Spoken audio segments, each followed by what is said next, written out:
വാടാനപ്പള്ളിയിൽ ആ സംഭവത്തിൽ കേസെടുത്തിരിക്കുന്നു. അപ്പോൾ ശ്രീകുമാരൻ ചെയ്യുന്നു. ശ്രീത്ത്, തെരഞ്ഞെടുപ്പിന്റെ അവസാന ദിവസം കൂടിയാണ്. തെരഞ്ഞെടുപ്പ് പ്രചരണ വിഷയം നേരത്തെ ടി.എൻ. പ്രതാപൻ പറയുകയായിരുന്നു, ഇങ്ങനെ കിറ്റ് കൊടുത്താൽ കാശുവാരി എറിഞ്ഞാൽ വിലക്ക് വാങ്ങാവുന്നതല്ല തൃശ്ശൂരെ ജനങ്ങളുടെ സമ്മതിദാനം എന്നൊക്കെ പറയുന്നുണ്ടായിരുന്നു. അപ്പോൾ അതിങ്ങനെ വിഷയമായി നിൽപ്പുണ്ട് അല്ലേ?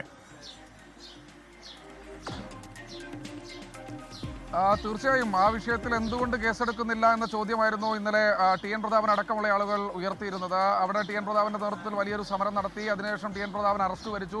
ശേഷമാണ് ദേവൻ അടക്കമുള്ള ആളുകൾക്ക് അവിടുന്ന് പുറത്ത് ഇറങ്ങാനായിട്ടുള്ളത്. എന്തായാലും ദേവനെതിരെയോ അല്ലെങ്കിൽ അവിടുത്തെ യുവമോർച്ച OBC മോർച്ചയുടെ നേതാവിനെതിരെയോ ഒന്നും കേസ് എടുത്തിട്ടില്ല. പക്ഷേ ഈ ഗോഡൌൺ ഉടമ പ്രവീണിനും അതുപോലെ തന്നെ ഈ കിറ്റുകൾ ഓർഡർ ചെയ്ത സതീഷ് എന്നയാൾക്കുമെതിരായിട്ടാണ് ഇപ്പോൾ കേസെടുത്തിരിക്കുന്നത്. ഇന്നലെ അവരെ കസ്റ്റഡിയിലെടുത്തിരുന്നു.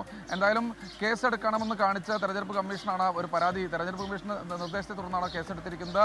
അത് ചാവക്കാട് കോടതിയിൽ അനുമതിക്കായി പോലീസ് സമർപ്പിക്കുകയായിരുന്നു. ആ ചാവക്കാട് മജിസ്ട്രേറ്റിന്റെ കൂടി അനുമതിയോടുകൂടിയാണ് അല്പസമയം മുൻപ് FIR രജിസ്റ്റർ ചെയ്ത് ഇവരെ കൂടി പ്രതിയാക്കി കേസെടുത്തിരിക്കുന്നത്. ഇവരെ അല്പസമയത്തിനകം തന്നെ കോടതിയിൽ ഹാജരാക്കുമെന്നാണ് പ്രതീക്ഷിക്കുന്നത്.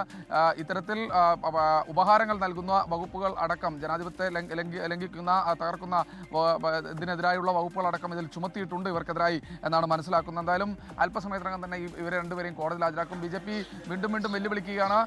KK അനീഷ് കുമാർ അടക്കമുള്ള BJPയുടെ പ്രധാനപ്പെട്ട നേതാക്കൾ അവിടുത്തെ സ്ഥാനാർത്ഥി അടക്കം വീണ്ടും വെല്ലുവിളിക്കുകയാണ്.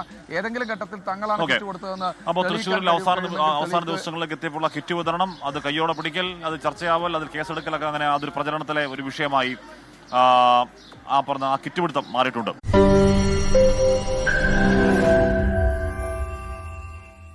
ലോകത്തെവിടെയായാലും ഏത് സമയത്തും 24 വാർത്തകളും ഓഗ്മെന്റഡ് റിയാലിറ്റി പാക്കേജുകളും എക്സ്പ്ലെയിനറുകളും വിശദമായി കാണാൻ ഞങ്ങളുടെ YouTube ചാനൽ നിങ്ങൾക്ക് സബ്സ്ക്രൈബ് ചെയ്യാം.